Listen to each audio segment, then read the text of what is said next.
Hey everyone, how's it going? Adam here bringing you some more SuperCard action. So today we've got Ring Domination kicked off. We'll check out what's in the store. We're going to go over like a couple of different ways that I play Ring Domination. Chances are you've seen like these methods before or at least heard about them, but a few people are, so here it is. If you like the videos, don't forget to subscribe and let's do it.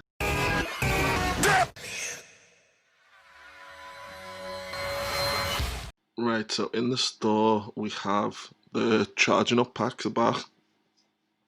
So if you're after any fusions or that, those packs are actually really good. If you're trying to tier up especially, they're quite good. Momentous Men, so I think this is the 6-pack. It's 525 credits. Is it Gothic through to Elemental? Let's have a look. Neon through to Elemental now. 6 males. And again, another, like, it's quite a solid tier up pack.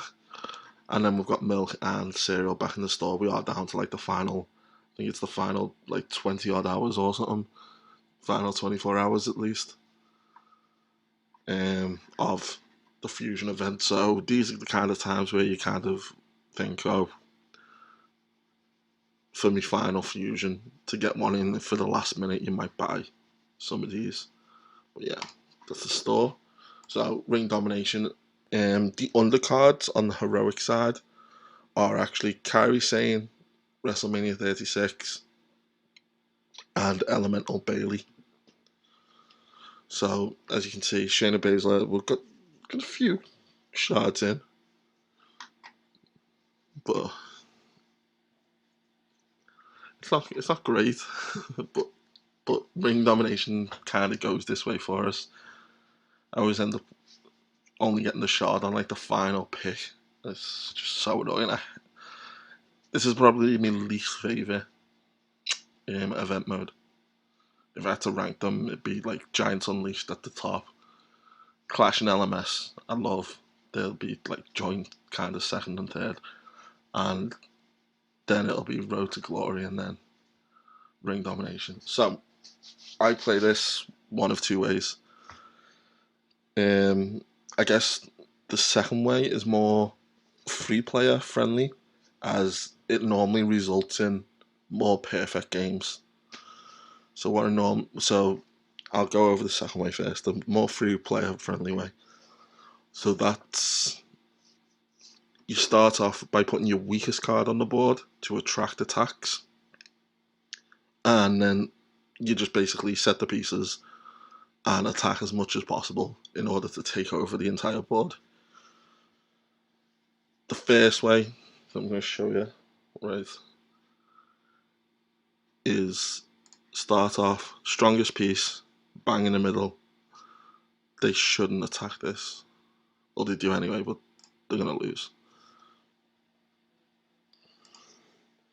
It's basically this method's kind of trying to get through the matches as quickly as possible by trying to avoid conflict, essentially.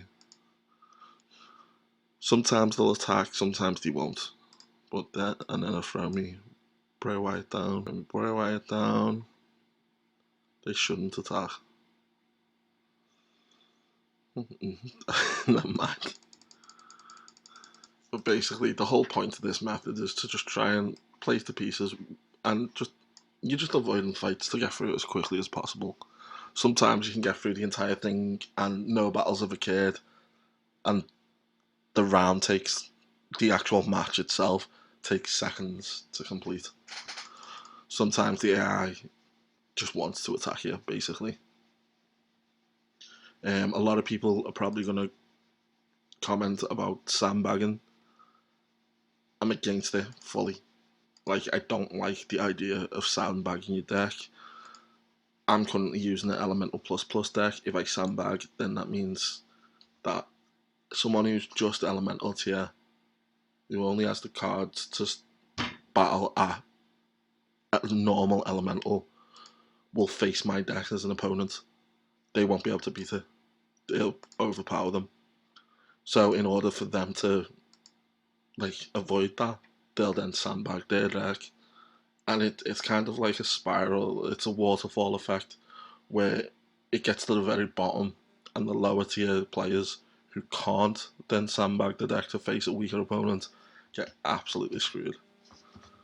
So I'm just fully against it. If players at the top don't sandbag, then that results in no one needing to sandbag. Yeah, this would be a bad example for it as well. So basically, what I'm looking at is when I get my cards, if I have the majority of my strongest or my stronger um, cards, then it's better for me to go like the no combat route. If I get me weaker cards, then I can try and like get a perfect or something. Oh, Speedy might actually do this.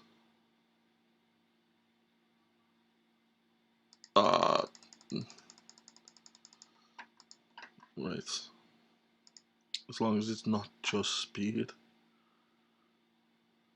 toughness, it should be alright.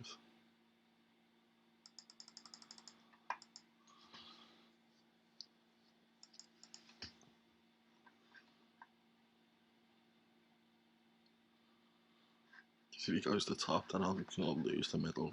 Yeah.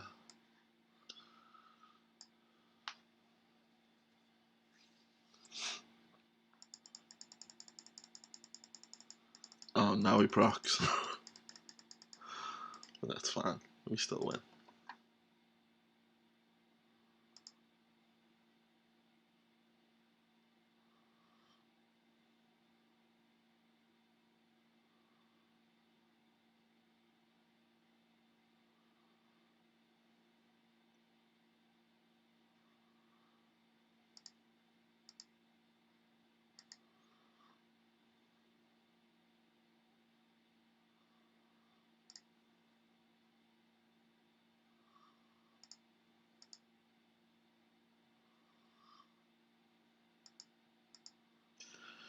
To be honest with you, I have quite a bad balance in terms of my deck for trying to get the perfect games. I don't have any up arrows at all. I've only got one down arrow, and the rest. Oh wait, no, I've got two. Haven't I? Wait, yeah, I do. So I've got two yellow arrows, and that's it. I've got me Eddie Guerrero and me Big Show. The rest are blue arrows. So that kind of disbalance makes it a little bit harder to get perfect games.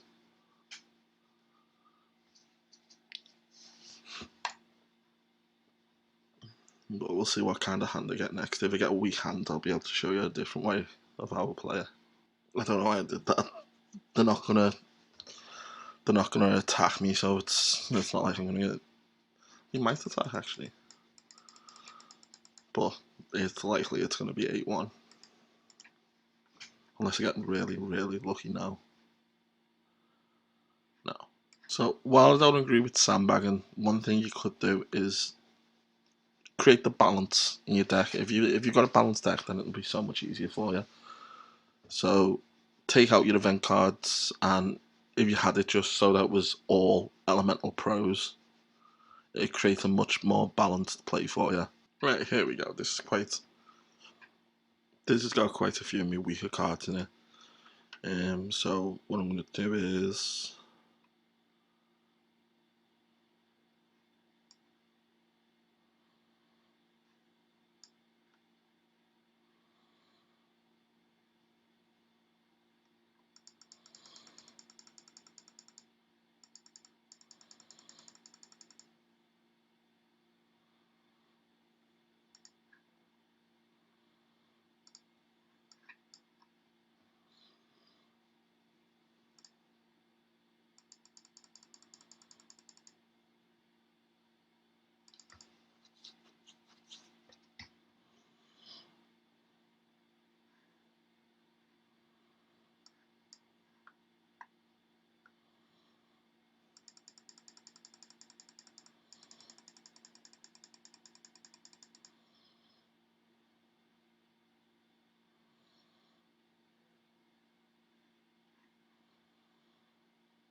Don't see how this can get perfect. They need to attack me.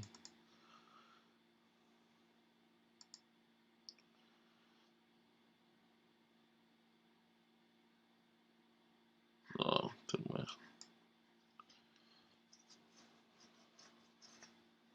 But like that's the kind of like more offensive method that would work if you don't draw your best cards. One thing to remember as well is if you're ever gonna lose a match or a bout, don't quit out, don't reset the game because you'll lose that bout. So the best thing to do is just actually lose, accept the picks that you get, and do the next match. Because if you quit out, it's just null and void. You lose the bout and it doesn't count towards anything. So you might as well get something rather than nothing. It's kind of like Clash in a way where you're still gonna get something for losing. Whereas if you quit out, you'll get nothing. Yeah, that pretty much covers it all. So basically, if you draw a strong deck, go with your strongest cards to avoid the AI actually attacking you. If you draw your weaker cards, then play your weakest card and kind of build around it. And free players try and go for the perfect as much as possible for the extra pick. It's really dependent on the balance of your cards though. If you don't have a good mix, then you're going to find it really hard, and sometimes it's not going to be possible. Yeah. Good luck to everyone.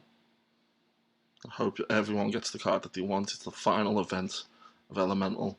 Can't wait for SummerSlam to start. As always, stay safe, and I'll see you tomorrow. Bye bye.